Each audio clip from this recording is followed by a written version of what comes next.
Hi hello friends, இன்றைக்கி என்ன video பார்க்க போகிறோம்னா, நேற்று நீங்கள் சமூக வலைத்தளங்களிலும் மற்ற அனைத்து நேரடி நிகழ்வுகளிலும் நீங்கள் பார்த்துருப்பீங்க. அந்த நிகழ்வு அதாவது கேரள மாநிலம் கோழிக்கோட்டில் நடந்த பிரச்சனை. அந்த ஹம்சிதா அப்படிங்கிற ஒரு முஸ்லீம் பெண், தீபக்குன்னு ஒருத்தர் ஒரு நடுத்தர வயது, அவர் மேலே ஒரு பாலியல் சீண்டல் அப்படின்னு சொல்லி பண்ணியிருந்தாங்க. அவர் என்ன பண்ணிட்டார்னா, ஒரு 2 நாள் கிரமிச்சு அவர் தற்கொலை பண்ணிக்கிட்டார்.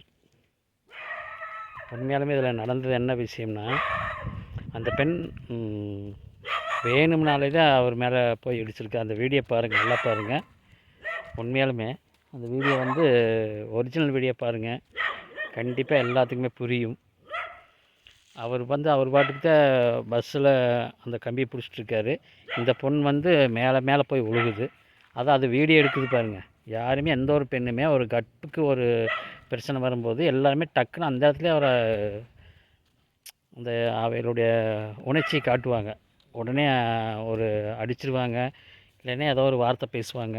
அந்த பெண்ணை எதுவும் பேசாமல் அதை எடுத்து வீடியோவாக எடுத்து இன்ஸ்டாகிராம் போட்டு விட்டு பாருங்கள். அருமையான அவருக்கு கல்யாணமாகி எல்லாம் பண்ணி குடும்பத்தோடு இருக்கிறாரு. நல்ல மனுஷன்.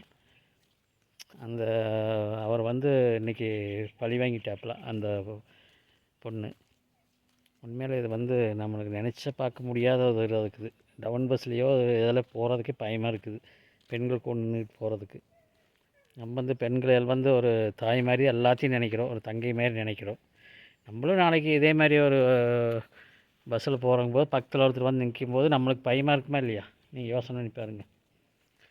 உண்மையாலுமே இப்போ நிறைய அந்த சோசியல் மீடியாவில் வந்ததை பார்த்து இப்போ அங்கேயே அந்த கோழிக்கோடு காவல்துறை அந்த பொண்ணு மேலே வழக்கு பதிவு பண்ணிக்கிறாங்கன்னு ஒரு நியூஸ் வந்துருக்குது.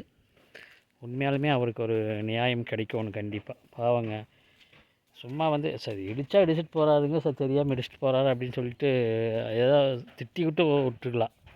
அதை போய் அது வீடியோ எடுத்து அது இன்ஸ்டாவில் போட்டு பெரிய ஒரு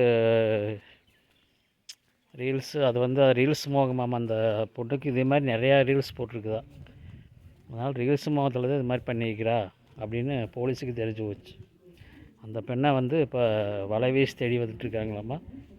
எங்கேயுமே கிடைக்க மாட்டேங்குதாம்மா. ஃபோன் சுவிட்ச் ஆஃபாக இருக்குது. மற்றபடி அந்த பொண்ணு எங்கே இருக்குதுன்னே தெரியல அப்படின்னு இப்போ கேரளா போலீஸ் சைடில் ஒரு தகவல்.